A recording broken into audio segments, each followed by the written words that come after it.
So, what do we actually know about Hastur the Unspeakable? Not bloody much, as it turns out, which is surprising because he is so very, very popular.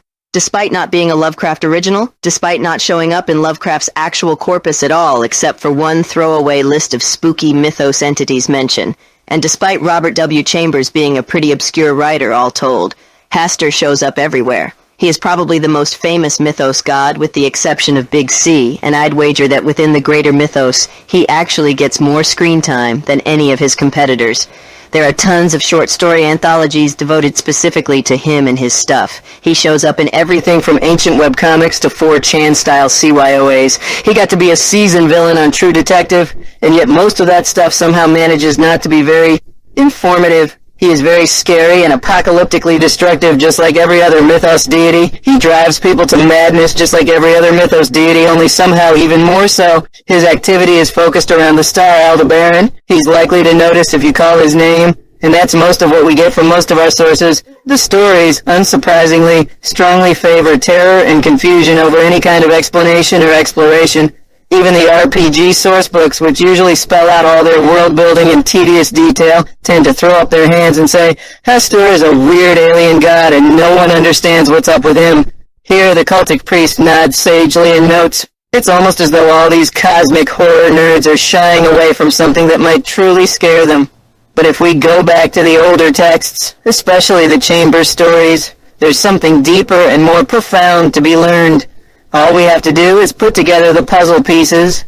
We know that Hastur's cult is a decadent faith, and that many of its practitioners are artists and art connoisseurs. So far, so simple. But this fact casts its shadow over everything to follow. We know that Hastur is strongly associated with the figure of the King in Yellow, usually taken to be his avatar, and with a French play called The King in Yellow, or Le Roi en Jaune, which is famous for driving people mad. Hastur cultists, and those who have been touched by him in some way, often find themselves weirdly obsessed with the King in Yellow. We learn some things about this play from Chambers, and some more things from mythos heavyweights like James Blish and Lynn Carter. Based on everything we see, it is a pretty goddamn normal kind of play, a drama of family and politics with some ponderous allegorical philosophy thrown in. Yes, it takes place on an alien planet. This doesn't actually matter very much. The principles are entirely recognizable as old-timey European theatrical archetypes. Yes, the play is sometimes alleged to be some kind of magic ceremony in dramatic form that summons the king for real if you perform it all the way through. Yes, certain mythos authors claim that all the drama and poetry that we see is representative of only the first half, and that a never-seen second half contains all the actual horror. But all of this feels like pointless hand-waving. An attempt to inject the scary into something whose true nature the author otherwise doesn't really understand. It's basically a mid-grade Shakespeare knockoff with some cosmic fantasy elements. But, according to the rules of Hastur's portion of the mythos, it is nonetheless imbued with divine power. We know that those who fall into Hastur's orbit are driven mad, yes, but most often they are driven mad in a particular way. They become consumed with grandiose delusions and insert themselves into grandiose personal narratives. Most archetypically, of course, they start identifying with the characters of the King in Yellow and become embedded in those royal struggles and betrayals. Hildred Castaigne of The Repairer of Reputations believes himself to be a scion of the imperial dynasty of America. It is very common for them to become convinced that they are making artistic masterpieces for the ages or living out emotional dramas for the ages, etc. We know that for a mythos god focused on sanity-shriveling horror, Hastur operates on a human-accessible level to a surprising and substantial degree. His famous king in yellow avatar is more or less person-like, and it's not uncommon for him actually to talk to people. His alien city realm, Carcosa, isn't described in terms of its impossible angles or its monstrous alien denizens or anything. It's depicted basically as a luxurious, old-timey Gothic, human-style metropolis, like a slightly creepier Vienna or something. Hastur is known for having his would-be servitors take an unspeakable oath, promising themselves to him and letting him do horrific things to them in the long term, in exchange for power. And this is, well, weirdly anthropomorphic behavior. You wouldn't catch Thulu or Yog-Sothoth or one of that crowd paying attention to your consent. You have to sign off on your damnation consciously is a very human way to construct things. We know that Hastur has a thing about masks, and that they play a central role in his mythology. This shows up most clearly in one of the few Chambers-provided snippets from the actual text of The King in Yellow, from Act 1, Scene 2D, Camilla. You, sir, should unmask. Stranger. Indeed? Casilda. Indeed, it's time. We have all laid aside disguise but you. Stranger. I wear no mask. Camilla, terrified, aside to Casilda. No mask, which is to say someone who is obviously wearing a mask claims that in fact he isn't wearing a mask, and some other people react to that claim with horror. We can presume that the stranger is not lying here, since he is the being also known as, ahem, the Phantom of Truth.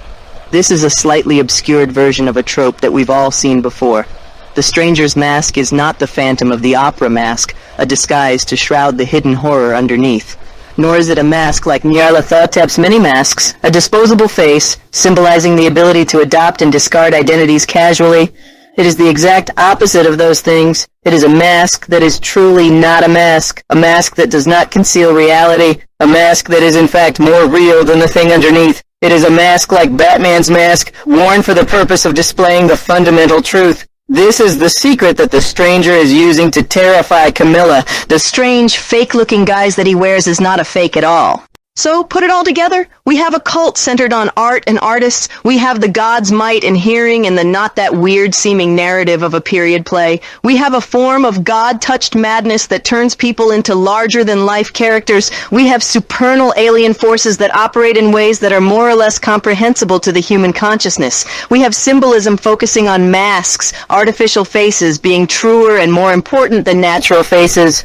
Oh, that does all add up, doesn't it? Hastur is the god of stories. Hastur is the god of stories that are more important than reality. This is something about which I've already written quite a lot. It's not hard these days to find people for whom real life is at least sometimes dominated by fiction. You can see it most easily in the obsessive excesses of fandom, and more prestigiously, in the obsessive excesses of artists and creators themselves.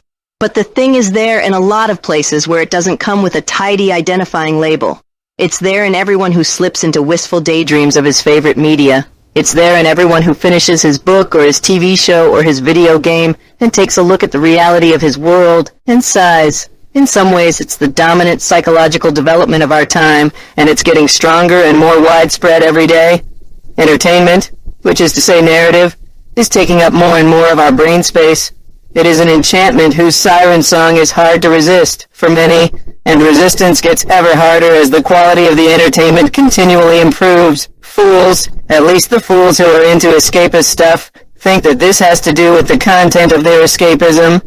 They read about grand adventure or grand romance or whatever, and they think, oh, if only I were there, if only I had that stuff for real, everything would be great and I would be happy. If they're especially foolish, they think this even about grim, gritty, dark escapist stuff like Game of Thrones or The Walking Dead or such like. But the foolishness here is obvious if you bother to look at the actual world and at the actual power that fiction wields. There are people who have actual thrilling adventures filled with violence and peril and high stakes, for example. You yourself can probably become one of them if you really want to. Buy a plane ticket to a war-torn part of the third world, set yourself some kind of difficult goal involving extra-legal violence, and have at it. But the people who live like that generally aren't filled with the kind of transcendent, satisfied joy that we're hunting for. Mostly they're pretty desperate and miserable, which is why rich folks in the first world generally aren't eager to go join them, even rich folks who are really into Game of Thrones. And at the same time, fiction can exert its powers of enchantment even when the substrate of the narrative is totally boring, normal reality. This can be learned by reading some middle-brow litfic, or if that isn't your thing, by reading a coffee shop AU in your favorite fandom. The thing that we want isn't there to be found in the sort of stuff that stories talk about. It's there to be found in stories. It is an aspect of narrative itself, and it cannot easily be separated from its fictional framework. How does this work? It works in part because stories cheat. They use artificial techniques to manipulate our minds and our feelings directly in ways that real reality doesn't. They use resonant words and music cues and camera angles that serve as superstimuli for our emotional reflexes. They employ smoke and mirrors to pound hard on psychological buttons that actual life will maybe press lightly once in a great while. But mostly it works because stories have inherent meaning in exactly the way that real reality doesn't. It is the nature of a narrative that the narrator tells you what things are important, and so those things are important. They have weight, they have substance, the universe notices them. If it didn't, they wouldn't appear in the story. Whatever the story is about, whether it's a hero saving the world or awkward sitcom shenanigans at NBC, we know that we are supposed to care. The traits of the main characters are relevant because they shape the story, and we are paying attention to the story.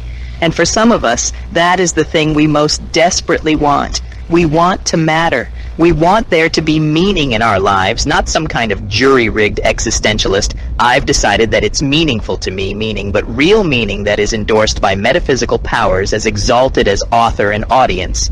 We want reality to sit up and pay attention to the fact that we are A and not B, that we have chosen X and not Y. The promise of the king is that reality can be made to have the properties of stories, that you can look at your own life and feel the same magical sense of, yes, this has meaning that you feel when you consume your favorite media, that you can make a mask of the person you want to be and put it on, and it will be the truth and the inconvenient bits of reality that are hidden underneath, the inconsistencies, the lapses, the moments you have to go to the bathroom, won't matter, because they won't be part of the story of you, and the story of you has existence and power beyond the mere strung-together facts.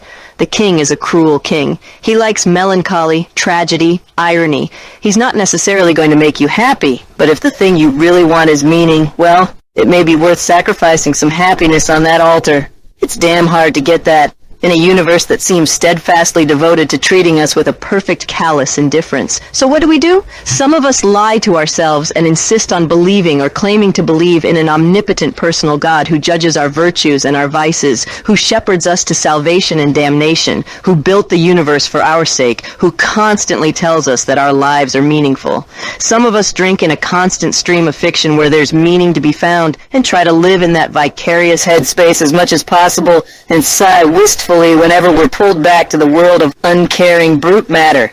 Some of us roleplay, wrapping ourselves in fictions, playing around in stories where our choices are meaningful because that's how stories work. It's the same as the above, really, with more sophisticated technology. Some of us plot and scheme to make a world where we learn to see patterns of meaning in each other and in ourselves, and to live in such a way that we can live up to those patterns, where fictional concept construction and real action are so tightly interwoven that there can be no distinction between them, or, as the more traditional cultists call it, bridging the earth and Carcosa.